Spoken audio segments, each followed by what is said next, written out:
নমস্কার, আমি সায়ন্তন আর in love with সয়েলে আপনাদের সবাইকে স্বাগত। আশা করি আপনারা সবাই ভালো আছেন। আপনারা যারা অ্যাডেনিয়ামের পরিচর্যা শুরু করতে চাইছেন, আজ এই ভিডিওটা তাদের জন্য। দেখুন, প্রত্যেকটি গাছের একটা আলাদা রকমের পরিচর্যার প্রয়োজন হয়।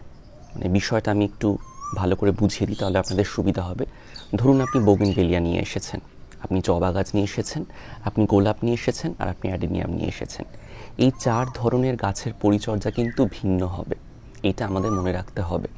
কাজেই আপনি যখন কোনো নতুন ধরনের গাছ নিয়ে আসছেন, বা আপনি যে গাছ এখনও পর্যন্ত পরিচর্যা করেননি, সেরকম কোনো গাছ যদি পরিচর্যা করতে আগ্রহী হন, তাহলে কিন্তু সেই গাছ আনার আগে আমার মনে হয় সেই গাছ সম্পর্কে, বিশেষ করে সেই গাছের চারিত্রিক বৈশিষ্ট্য সম্পর্কে কিছু বিষয় জেনে রাখাটা প্রয়োজন। সেই জন্যই আজ এই ভিডিও। চলুন শুরু করা যাক। প্রথমেই যে বিষয়টা আমি বলতে চাইব, অ্যাডেনিয়াম কিন্তু আর্দ্রতা খুব একটা পছন্দ করে না। আমাদের ট্রপিক্যাল ক্লাইমেটে খুব ভালো মতো বড় হয়ে উঠলেও অতিরিক্ত তাপ বা উষ্ণতা, পাশাপাশি সেই তাপ বা উষ্ণতা যদি আর্দ্রতার সঙ্গে মিলেমিশে যায়, তাহলে সেই অবস্থা কিন্তু অ্যাডেনিয়ামের জন্য অত্যন্ত কষ্টদায়ক। যদিও তাতে আপনি কোনো স্ট্রেস বা কোনো ক্লান্তির চিহ্ন গাছের মধ্যে দেখবেন না, কিন্তু এই অবস্থাটা গাছকে অনেক ভালনারেবল, দুর্বল করে দেয়। এবং এই অবস্থা দীর্ঘদিন ধরে চলতে থাকলে, যেটা বর্ষাকালে অনেক সময় হতে দেখা যায়, যেমন এখন আমরা অনুভব করছি প্রাক বর্ষার বৃষ্টি থেমে গেছে এবং একই সঙ্গে অত্যন্ত বেশি আর্দ্রতা এবং তাপমাত্রা, এই দুয়ের সংমিশ্রণ কিন্তু এই গাছকে বেশ যন্ত্রণা দেয় এবং এই গাছকে বিপদে ফেলে। এই সময়টা আপনাকে বুঝে জল দিতে হবে। এই সময় পাতায় মাঝে মাঝে আপনাকে ছত্রাকনাশক ব্যবহার করতে হতে পারে। একটু দেখতে হতে পারে যে গাছের মধ্যে বা গাছের পাতার গোড়ায় মিলিবাগের আক্রমণ হচ্ছে কিনা। তো এই রকম ছোটোখাটো বিষয় কিন্তু এই গাছের পরিচর্যার ক্ষেত্রে অত্যন্ত গুরুত্বপূর্ণ একটা বিষয়, এটা মনে রাখবেন। এবং আমি যে কথাটা বলছিলাম যে পরিচর্যা শুরু করার আগে এই বিষয়টা জেনে রাখা প্রয়োজন যে আর্দ্রতা এবং উষ্ণতা, এই দুয়ের সংমিশ্রণে এই গাছের কিন্তু একটা সমস্যা হয়। কাজে আপনারা যারা এমন জায়গায় আছেন যেখানে গ্রীষ্মকাল উষ্ণ হলেও শুষ্ক, তাদের ক্ষেত্রে কিন্তু একটা অ্যাডভান্টেজ, কারণ আর্দ্রতা না থাকলে উষ্ণতা নিয়ে অ্যাডেনিয়ামের খুব একটা সমস্যা হয় না। কিন্তু যখনই আর্দ্রতার সঙ্গে উষ্ণতা মিশে যায়, তখনই এই গাছে প্রবলেম হয়।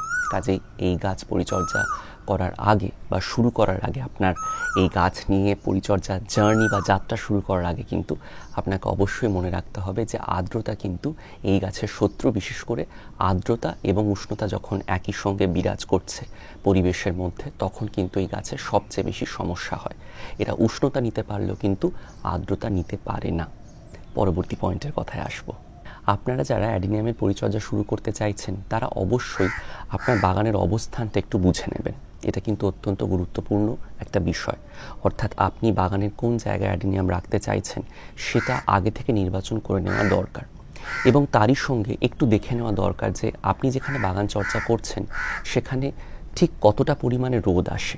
সেখানে কি শুধুমাত্র দিনের বেলা সকালের দিকে 1 থেকে 2 ঘন্টা বা 3 ঘন্টা রোদ আসে, বাকি সময়টা কি পুরো জায়গাটা ছায়ায় ঢেকে যায়?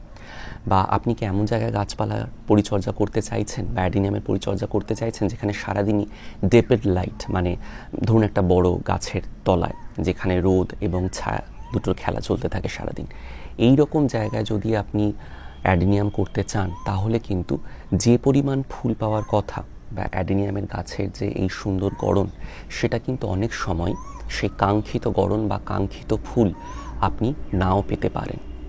বিশেষ করে আপনাদের বাগানে যাদের এমন অবস্থা যেখানে সকালের দিকে মোটামুটি 2 থেকে 3 ঘন্টা রোদ আসছে এবং বাকি সময়টা আর আলো আসছে না, একটা ঘন ছায়া থাকছে, সেক্ষেত্রে কিন্তু এই গাছের খুব একটা ভালো পরিচর্যা আপনারা করতে পারবেন না। সে আপনি যতই সার দিন না কেন, যত ভালো মাটি দিন না কেন, গাছ কিন্তু ভালো মতো বড় হয়ে উঠবে না।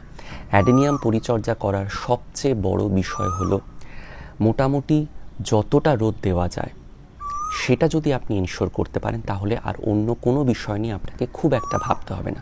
টুকটাক ভাবতে হবে, কিন্তু খুব একটা ভাবতে হবে না। যত আলো দিতে পারবেন, গাছ তত ভালো মতো বড় হয়ে উঠবে। এটা কিন্তু অত্যন্ত গুরুত্বপূর্ণ একটা বিষয়। কাজেই আপনারা যারা অ্যাডেনিয়ামের পরিচর্যা শুরু করতে চাইছেন, তারা এই বিষয়টাকে ইনশিওর করবেন যে আপনি যেখানে বাগান চর্চা করেন সেখানে রোদ কীরকম আসে। যদি সেখানে রোদ না আসে, যদি সারাদিন রোদ আপনি দিতে না পারেন, বা যদি যে অবস্থার কথা বললাম সকালের দিকে মোটামুটি 1-2 ঘন্টা আলো, বাকি সময়টা ছায়া থাকছে আপনার বাগান, তাহলে কিন্তু অ্যাডেনিয়াম আপনার জন্য নয়। এইটা আপনাকে বুকে পাথর রেখে এই বাস্তব সত্যটা মেনে নিতে হবে। আপনি তারপরেও করতে পারেন, তাতে আপনি যা ফলাফল পাবেন সেটা মিলিয়ে নেবেন আমার কথার সঙ্গে, আমার মনে হয় না খুব একটা পার্থক্য হবে।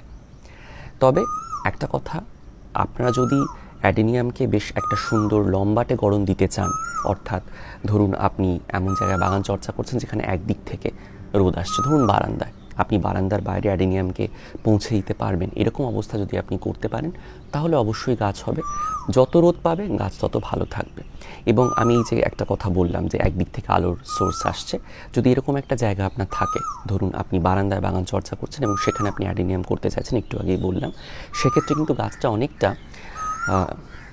কীরকম আমি বলবো, অনেকটা উইন্ড সোয়েপ্ট। আপনি যদি কোনো বনসাই দেখে থাকেন, অর্থাৎ বাতাসের আঘাতে বা বাতাসের চলাচলের জন্য একটা গাছ যখন একদিকে বেঁকে যায়, সেই রকম যদি কোনো গাছ বা কোনো বনসাই আপনারা কখনো দেখে থাকেন, তাহলে সেই রকমভাবে আপনি অ্যাডেনিয়ামকে বড় করতে পারবেন, সেটা আপনি করতে পারবেন।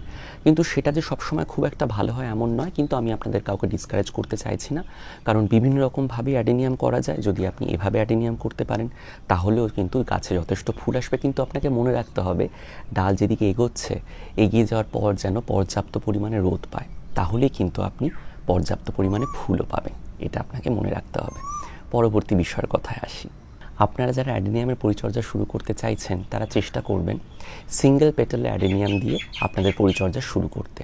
তার কারণ সেমি ডাবল বা ডাবল যে সমস্ত অ্যাডেনিয়াম আছে যাদের ফুল বেশ বড় হয় এবং থোকা হয়, সেই ধরনের অ্যাডেনিয়াম পরিচর্যা করাটা কিন্তু একটু কষ্ট সাপেক্ষ। অনেক সময় কিন্তু ছত্রাকের আক্রমণ অনেক বেশি হতে পারে, আপনি আপনার কাঙ্ক্ষিত ফুল নাও পেতে পারেন। হয়তো আপনি মনে করলেন গাছ ভরে ফুল হবে, আপনি পছন্দ করে একটা গাছ নিয়ে এলেন এবং আপনি দেখলেন বা ভাবলেন যে খুব দ্রুত প্রচুর পরিমাণে আপনি ফুল পাবেন, সেটা হয়তো ডাবল পেটাল অ্যাডেনিয়াম, সেটা কিন্তু হবে না। আপনাকে বেশ কয়েক মাস বা সেই রকম ভ্যারাইটি হলে হয়তো আপনাকে 1-2 বছর অপেক্ষাও করতে হতে পারে। আমি এই বিষয়ে পরের পয়েন্টে কথা বলবো, এইটা কিন্তু আপনাকে মাথায় রাখতে হবে। কাজেই যখন আপনি শুরু করছেন অ্যাডেনিয়ামের পরিচর্যা বা বেশি দিন হয়নি অ্যাডেনিয়ামের পরিচর্যায় আপনি আছেন, সেক্ষেত্রে আমি বলবো চেষ্টা করুন সিঙ্গেল পেটালের অ্যাডেনিয়াম সংগ্রহ করতে। এটা কিন্তু অত্যন্ত গুরুত্বপূর্ণ একটা বিষয়। হয়তো এই বিষয়টা আমরা অনেক সময় খেয়াল করি না, কিন্তু এই বিষয়টা মাথায় রেখে যদি আমরা কাজ শুরু করি তাহলে কিন্তু আমাদের যাত্রা অনেক বেশি আনন্দদায়ক হবে, এটা কিন্তু অবশ্যই মনে রাখবেন। কাজে সিঙ্গেল পেটাল অ্যাডেনিয়াম সংগ্রহ করুন। প্রতি বছর নতুন নতুন ভ্যারাইটি আসছে, গ্রাফটেড ভ্যারাইটি আসছে, কাজেই আপনারা অবশ্যই সংগ্রহ করতে পারেন। এবং আমি আমার অভিজ্ঞতায় দেখেছি সিঙ্গেল পেটালের অ্যাডেনিয়াম কিন্তু অনেক বেশি কষ্ট সহ্য করতে পারে এবং খুব দ্রুত রিকভার করতে পারে বিভিন্ন সমস্যা থেকে, ধরুন ছত্রাকের আক্রমণ, পোকামাকড়ের আক্রমণ, এই ধরনের সমস্যা থেকে, বা রুট রট, এই ধরনের প্রবলেমসগুলোকে খুব দ্রুত কাটিয়ে উঠতে পারে সিঙ্গেল পেটাল অ্যাডেনিয়াম। সেই জন্য আমি বললাম চেষ্টা করুন সিঙ্গেল পেটাল অ্যাডেনিয়াম দিয়ে আপনাদের পরিচর্যা শুরু করতে। পরবর্তী পয়েন্টের কথায় আসব। আমরা বর্ষায় প্রবেশ করেছি, এই সময় কিন্তু আপনারা যারা অ্যাডেনিয়ামের পরিচর্যা শুরু করতে চাইছেন বা সম্প্রতি আপনারা অ্যাডেনিয়ামের পরিচর্যা শুরু করেছেন তারা বিশেষভাবে সচেতন থাকবেন, কারণ নতুন অ্যাডেনিয়ামকে এই বর্ষার সঙ্গে খাপ খাওয়াতে গেলে আপনাকে একটু পরিশ্রম করতে হবে। টানা বৃষ্টিতে রাখবেন না, একটু সরিয়ে রাখার ব্যবস্থা করুন। টুকটাক বৃষ্টি অবশ্যই দেবেন, তার কারণ যদি আপনি গাছকে তৈরি না করেন ভবিষ্যতের জন্য, যদি আপনি খুব তোলাপাড়া করে বা খুব বেশি যত্ন করে অ্যাডেনিয়ামের পরিচর্যা করেন, তাহলে কিন্তু অ্যাডেনিয়াম হার্ডি বা স্ট্রং হয়ে উঠবে না, খুব দ্রুতই ছত্রাকের দ্বারা আক্রান্ত হতে পারে।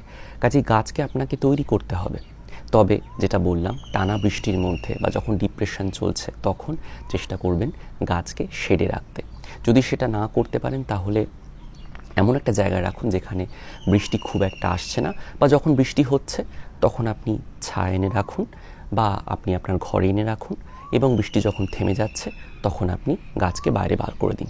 এতে গাছ একটু স্ট্রেসড হতে পারে, কিন্তু সমস্যার কোনো কারণ নেই, কারণ আস্তে আস্তে দেখবেন গাছ হ্যাবিচুয়েটেড হয়ে যাবে। কারণ আমাদের সকলের কাছে তো আর শেড দেওয়ার ব্যবস্থা থাকে না বাগানে। সেক্ষেত্রে আমি বলতে চাইছি যে তারাও অবশ্যই অ্যাডেনিয়াম করতে পারেন বা করবেন, অবশ্যই করবেন, কিন্তু সেক্ষেত্রে শুরুর দিকে প্রথম বছরটা এই কষ্টটা আপনাকে একটু করতে হবে।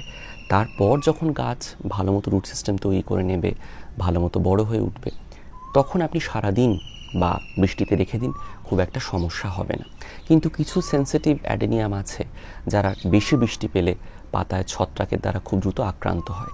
সেই সমস্ত গাছকে যদি একটু ছায়ায় রাখা যায় বা যদি একটু শেডে রাখা যায়, টানা বৃষ্টির হাত থেকে বাঁচানো যায়, তাহলে মনে হয় খুব ভালো হবে। কিন্তু সেটাও আপনাকে করতে হবে না, কারণ যত দিন বাড়বে, যত সময় যাবে, দেখবেন আপনার বাগানের চারিত্রিক বৈশিষ্ট্যের সঙ্গে গাছ খাপ খাইয়ে নিয়েছে এবং আপনাকে এই কষ্টগুলো আর করতে হচ্ছে না। আপনি টানা বৃষ্টিতে রেখে দিচ্ছেন, গাছের কোনো সমস্যা হচ্ছে না। পরবর্তী পয়েন্টের কথায় আসব। বর্ষায় আরও একটা বিষয় অবশ্যই মনে রাখবেন, নতুন যে গাছ আপনি এনে বসাচ্ছেন, টানা বৃষ্টিতে হয়তো আপনি ছায়াতে রাখছেন বা শেডে রাখছেন, জল পাচ্ছে না গাছ, তারপরেও কিন্তু 15 দিন অন্তর অন্তর অবশ্যই ছত্রাকনাশক ব্যবহার করবেন, তাতে গাছ ভালো থাকবে। মাটিতে ব্যবহার করবেন না, গাছের পাতায় ব্যবহার করবেন, গাছের ডালপালায় ব্যবহার করবেন, তাতেই দেখবেন গাছ ভালো থাকছে। বর্ষাকালে এই কাজটা করবেন প্রতি 15 দিন অন্তর অন্তর, তাহলে দেখবেন ছত্রাকের আক্রমণ ইনিশিয়ালি গাছে হচ্ছে না। কারণ এই ইনিশিয়াল স্টেজটা, পরিচর্যা শুরু করার প্রথম দিকের যে জার্নিটা বা যাত্রাটা, সেটাই কিন্তু অত্যন্ত গুরুত্বপূর্ণ এবং একটু কষ্ট সাপেক্ষ বটে। এই সময়টা আপনাকে একটু সেন্সিটিভ হতে হবে গাছের জন্য, একটু সংবেদনশীল হতে হবে। যতই এই গাছ কষ্ট সহিষ্ণু হোক না কেন, যতই এই গাছের পরিচর্যা খুব বেশি আপনাকে করতে হবে না এই কথা শুনে থাকুন না কেন, ইনিশিয়ালি কিন্তু এই বিষয়গুলোর দিকে আপনাকে একটু মনোসংযোগ দিতে হবে। আর শেষ যে বিষয়টা বলবো সেটা হলো, আপনাকে একটু ধৈর্যবান হতে হবে যখন আপনি অ্যাডেনিয়ামের পরিচর্যা শুরু করতে চলেছেন। আপনি কিন্তু এটা এক্সপেক্ট করবেন না যে প্রথম বছরেই বা দ্বিতীয় বছরেই প্রচুর পরিমাণে ফুল আপনি পাবেন, যেটা আপনি বিভিন্ন নার্সারিতে দেখে থাকেন। কারণ একটা গাছকে বড় হতে বা তাকে পরিণত হতে কিন্তু একটু সময় দিতে হবে এবং প্রত্যেকটি গাছের নিজস্ব বৈশিষ্ট্য আছে। যতই সেটা গ্রাফটিং করা হোক না কেন, গাছের নিজস্ব চারিত্রিক বৈশিষ্ট্য আছে এবং সেই চারিত্রিক বৈশিষ্ট্য অনুযায়ী কিন্তু গাছে ফুল আসে।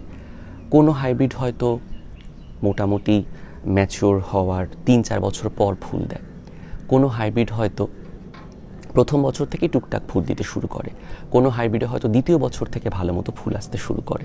কাজে এই বিষয়টা কিন্তু আপনাকে মাথায় রাখতে হবে। খেয়াল করে দেখুন, আমার কাছে এই যে অ্যাডেনিয়ামটা আছে, বেশ বড় হয়ে গেছে। এটা আমার বহু বছরের পুরনো। আমি বোধহয় 2018 সালে এই গাছটি কিনেছিলাম। এই ভ্যারাইটিটা এখনও টুকটাক পাওয়া যায়। আমি গত বছর আরও একটি সংগ্রহ করেছি এই একই ভ্যারাইটি, অত্যন্ত ফ্লোরিফেরাস এবং অসাধারণ, এবং এর কডেক্সের গঠন দেখার মতো। গাছটিকে এই জায়গায় পৌঁছতে আমাকে 7 থেকে 8 বছর সময় দিতে হয়েছে। কাজে আপনি যদি মনে করেন যে একটা গাছকে এইরকম জায়গায় আপনি নিয়ে যেতে চাইছেন, তাহলে কিন্তু আপনাকে একটু প্যাশনেট হতে হবে। আপনাকে মনে রাখতে হবে যে ইনস্ট্যান্ট গ্র্যাটিফিকেশন অ্যাডেনিয়ামের ক্ষেত্রে কার্যকরী নয়। গাছকে এইরকম জায়গায় নিয়ে যেতে গেলে কিন্তু প্রচুর পরিশ্রমের প্রয়োজন আছে, প্রচুর যত্নের প্রয়োজন আছে। সেগুলো নিয়ে পরে কথা বলবো, আজ আমি সেগুলো নিয়ে কথা বলবো না। এবং সেগুলো বলে আপনাদের ইনিশিয়াল যে উৎসাহ, অর্থাৎ শুরুর দিকে যে উৎসাহ আপনারা বোধ করছেন এই গাছ নিয়ে আসার ক্ষেত্রে, সে বিষয়ে আপনাদের হতোদ্যম করব না।